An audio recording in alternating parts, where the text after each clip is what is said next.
Okay, I'll show you how I do catfish. This is a little tutorial on catfish. This is the way I do it. We have skinned them and left them whole. The problem when you leave them whole in the bone is that they're harder to cook. So I'll show you how I do it. First off, catfish don't die very easy.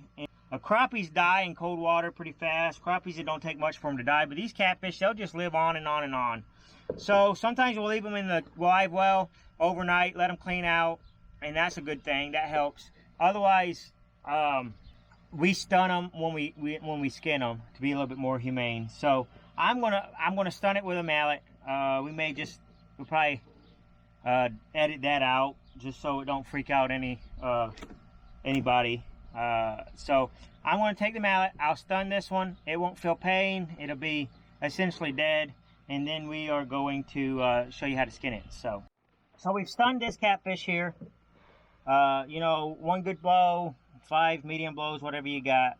So this catfish isn't going to be feeling pain. You don't want to let it die in a live well. Your meat's already tainted. They don't all die at the same time. So we got to start with a fish that is live.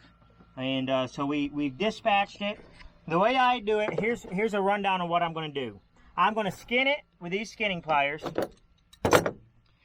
Sometimes on the big ones I take the head off, but I won't be doing that today.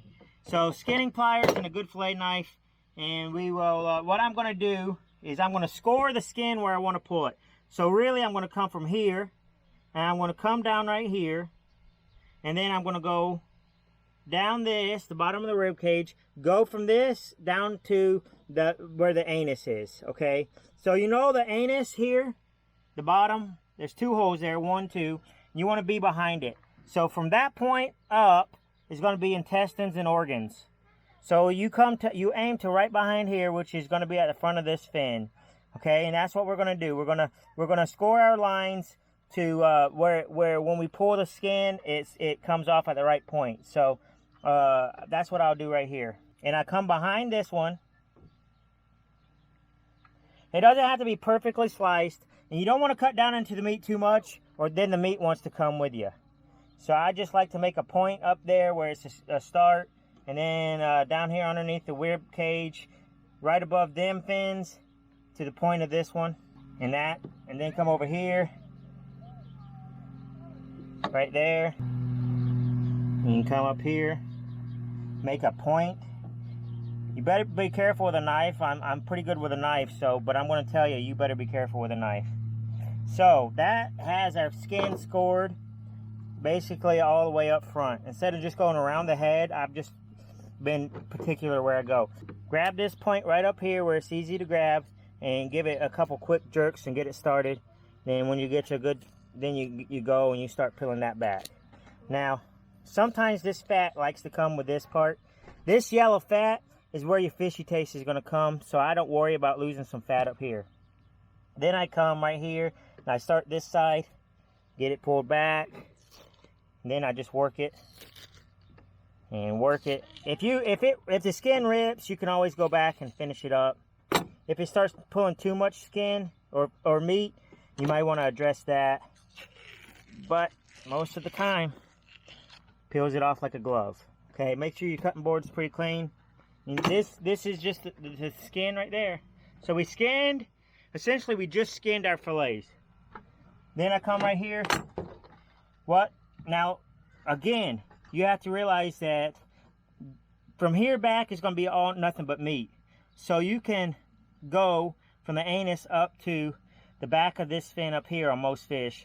And just lay your knife right down on the spine. And you can do that with both sides. Now on a catfish, they have a very round, wide rib cage.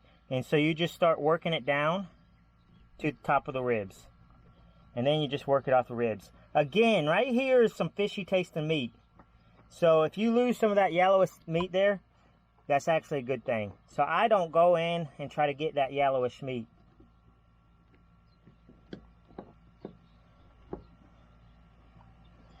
And then just lay it off the rib cage right like that. See that? Now your ribs are right in there. I can feel it. Ribs are right there. There's no bones in this fillet. You got essentially every single bit of that good meat off of that. And what you'll need to do if you're going to butcher this up, and we'll do this in the kitchen when we're frying it. This, people ruin fish because they'll either overcook it or undercook it. And what happens is, this fat meat up here is going to take a lot longer than this skinny meat. And so you'll have fish that's cooked perfectly up here, and this stuff is like eating a fall leaf. Chonk, chonk, chonk, crispy. Way too crispy, ruined. So if you want to do catfish right, you need to take it and separate this meat off back here, okay?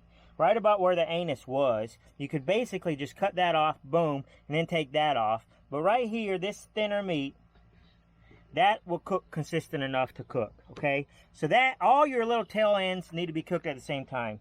Then these fat chunks can be cooked with other fat chunks. And if you really want to do it, this is a small catfish, I'm not going to do it. But right here, there's some cartilage or there's rib anchor points. And to take it out, when you're cooking especially, down by the side. And I essentially took out the meat that was the cartilage and the rib anchor points that was up here. And then you just take and you can just, on most fish, you can pinch it off with your thumb. Like snapping a turnip green off. Okay. That's a good chunk of meat, and that's a good chunk. Well, usually we do this last part in the kitchen. But cook the tail pieces and cook the fat pieces, and you won't ruin. You're going to ruin, if you cook it, to cook that whole thing correctly, you're either ruining this side or undercooking this side.